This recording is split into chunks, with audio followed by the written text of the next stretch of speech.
If I give enough value, I get paid with money, influence, respect, and status.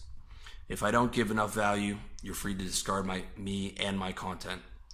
And those are the types of value exchanges you need to start making for yourself in the future. If you're going to give your mind share and money to someone, make sure you get value out of the exchange. Amazon's Kindle library is the greatest storehouse of knowledge in human history. And you're free to pick and choose the ideas and the beliefs that serve you, and you can keep many of the same beliefs you have now as you move beyond isms and ideologies, including ideas you learned from movement leaders. Just don't take their ideologies with you. Movement leaders are not necessarily evil people, although many ruthlessly and shamelessly exploit movements for personal gain while believing in nothing more than their self-interest. But others are true believers and are as much of a slave to the mind virus as their followers. But you can learn from either of them in the same way you can learn from historians, scientists, actors, and entrepreneurs, and all the information available on Kindle and online, even though those aren't real identities either. And you can pick which beliefs and ideas serve you and discard the rest. With that said, if you're able to move beyond ideologies, don't expect other people to do the same. The first rule of Fight Club is don't talk about Fight Club. You can still use the words other people use just as long as you understand the difference. In fact, I would recommend that you do use the words other people use, and that you play the game of being a normal person with strangers, distant relatives, and clients, especially with clients because clients give you money. Do not make the mistake of talking about Fight Club. Do not think people will be happy with you when you try to kick out the identities that they stand on. They most certainly will shoot the messenger. If you try and take a fanatic progressive to task for allowing an ism to hijack their reality, expect the response to be white-hot rage. It's better to keep some things to yourself and your close, like-minded friends. I can talk about this stuff on my site and on my channel, but that's because I'm speaking to my guys. In my real life, I don't talk about the deeper truths of life with anyone but my close friends. Forget about trying to force the truth down people's throats. It's a waste of time and potentially dangerous. Instead, focus on playing the game of life to the best of your abilities. Although nationalism and nations are ideas, you still have to pay your taxes because jail is real. Although nationalism and nations are ideas, you still need to follow the law because guns are real. Although capitalism, communism, and fascism are isms, I'd still rather live where people believe in capitalism. I go where I'm treated best and have no plans to move to North Korea.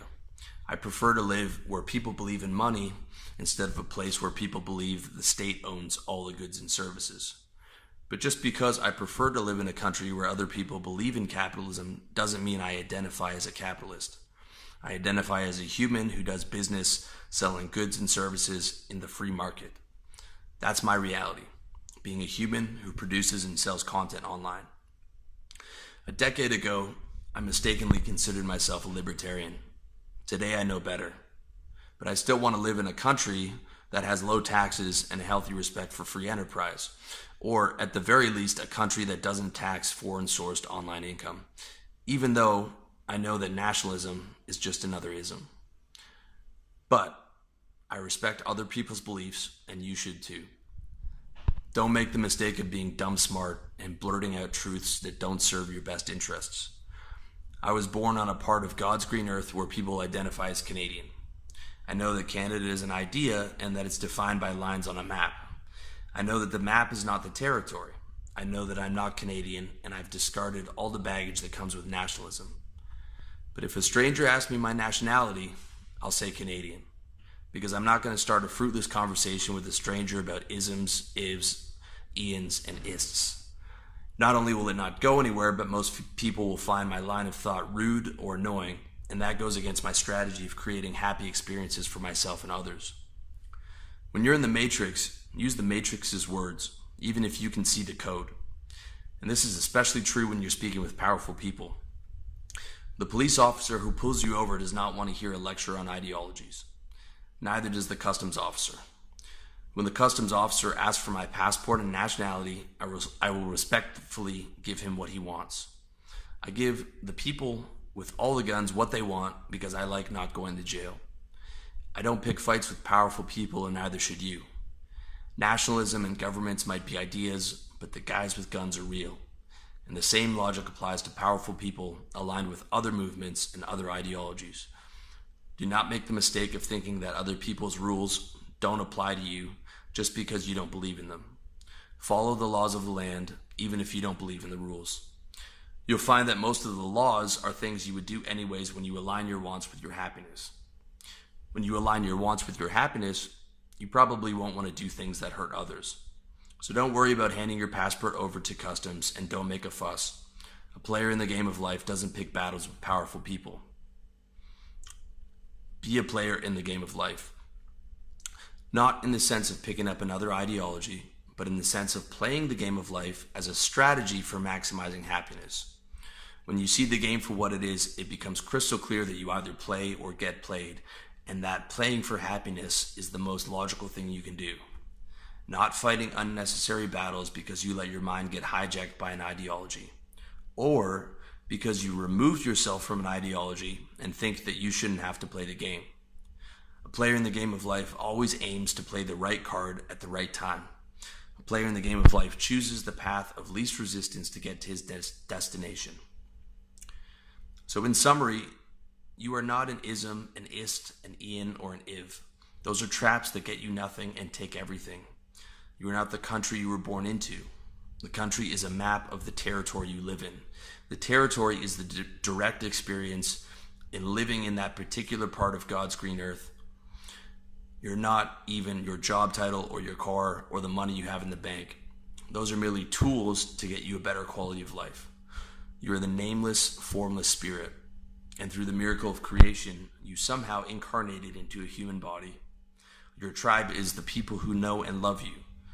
You are here to directly experience reality as a human being, to think, feel, hear, touch, taste, smell, and see. And your life is nothing more than a series of state changes from moment to moment. And state is a combination of those thoughts, feelings, and sensations that come to you through the body. As a human, you will naturally want to experience as much pleasure and as little pain as possible. This is what every person on the planet wants. But most people struggle to control their state. They indulge negative beliefs, and they allow ideologies to hijack their mind. They allow those negative beliefs and ideologies to spoil the natural, happy way of living they had as a child. So since you naturally want to experience pleasure and avoid pain, the most logical way to live is to create a lifestyle based around living in the best available state at all times, and being able to extend that state and that lifestyle to the people who know you and love you. I call this playing the game of life. Not in terms of empty hedonism, because that's another ism that ends in unfulfillment, but in terms of maximizing joy. Because in the game of life, he who has the most joy wins.